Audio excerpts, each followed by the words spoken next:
These days, it's so easy to get caught up in what's new.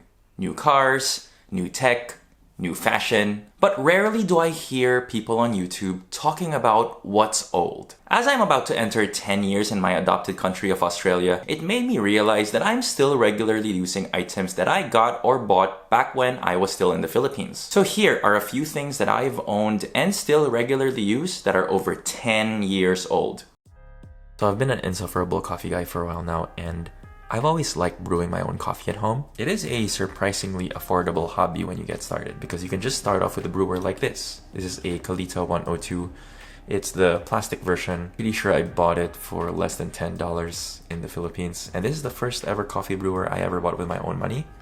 It is still going strong. Nowadays, I probably would prefer something like a plastic V60 just because I prefer the taste of the coffee that comes out of here. But there's nothing wrong with this one. It sort of seems counterintuitive, but this is actually the most durable type of coffee brewer for me because I've owned ceramic ones and they shatter. These ones last forever. And they're actually supposedly the best for heat retention as well.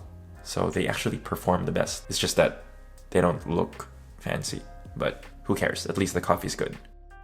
This is a water bottle that I got over a decade ago during my first trip to San Francisco. It was also my first trip to the United States. And as an aforementioned coffee geek, I knew all about San Francisco's coffee culture. And I bought this from Ritual Coffee Roasters. It was made by Clean Canteen and it's still going really strong. It is so crazy to me how people own so many different insulated bottles. Like, it is a whole economy these days. What I really like about this design is just that it's a simple screw top.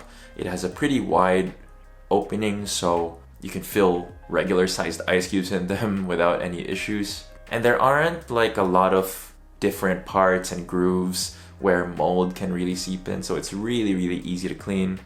It's 12 ounces, which is the perfect size for me for a regular day, as long as I can still have a water refilling source. I don't really have much to say about it other than it is great. And it works. And it has a little loop here so you can hang it from a carabiner or something if you wanted to. There is honestly no reason why this cannot last me forever, and I'm going to try to get there.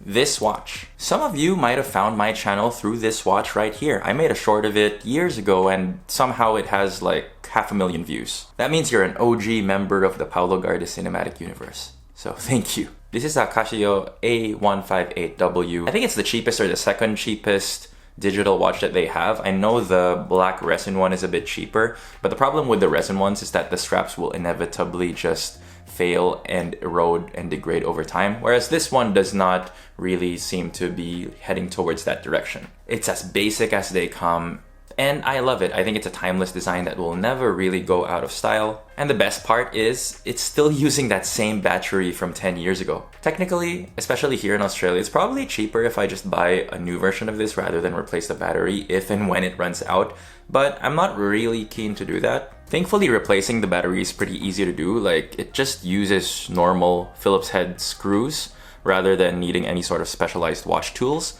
So I'll definitely want to do that if and when this battery runs out. This watch has been with me for so long. It was with me when I first moved to Australia and didn't really know what I was doing. And I never really took care of it that well. Like, when I come home, I just like throw it wherever. I don't really keep it in any sort of special case, yet it's still here with me. So I've had this denim jacket for over 10 years now. I remember back in around, I think 2013-ish, 2012-ish, my style icon was Ryan Gosling from Drive, and so I really wanted a denim jacket because he was wearing one, and I was able to find these in one of the outlet stores we had, because one of the Levi's factories I think is in the Philippines, because this is a made in Philippines jacket. But yeah, it's just a dark denim jacket, as you can see here, and I think it's aged really well. There's some nice fading here that people actually pay for, but this all came naturally.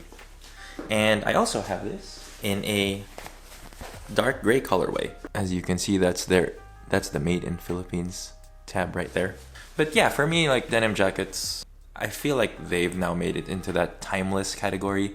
They're not really going to be like the most fashionable or trendy pieces, but you're never really going to look out of place or out of style if you're wearing one. I'm hoping this can last me another decade still. This backpack from Herschel. This was the backpack that I was wearing when I first moved here to this country. It is as basic as they come. The cool thing is that it's a waterproof or water resistant backpack, so I do still sometimes wear this if I'm expecting a lot of rain. There's not much to it. There's a front pocket, there is a little carabiner here for your keys, and it's just a voluminous backpack with a sleeve for your laptop, but not really a lot of padding, so not the most protective piece of gear. But again, it has stood the test of time. There is no sign yet of any sort of rips on the straps. I'm not really sure how long this will still last, but the straps are still in pretty good condition. There have been no tears in the fabric. And again, this is not a bag that we take care of. It's a bit of a beater bag. Because it's so lightweight, we still use this sometimes for travel, especially when we're trying to get under that pesky 7 kilogram carry-on limit. And it just holds a lot of stuff. Initially, this did come with like leather loops here, but those things fall off super easily, and so we've just lost them. This leather patch thingy here has seen better days. We've actually machine washed this a couple of times, but you know, has some character, I think. As I'm putting together this list, I do wish this list was a lot longer. And it probably would have been had I not packed my bags and moved countries. But this is what gives me a bit of a dopamine hit. Not buying new stuff that other people want, but being proud that I've been able to maintain, own, find an item 10 years ago that still works today. I want to learn all about your examples of these, so please leave them in the comments because we need to start celebrating owning stuff for a really long time.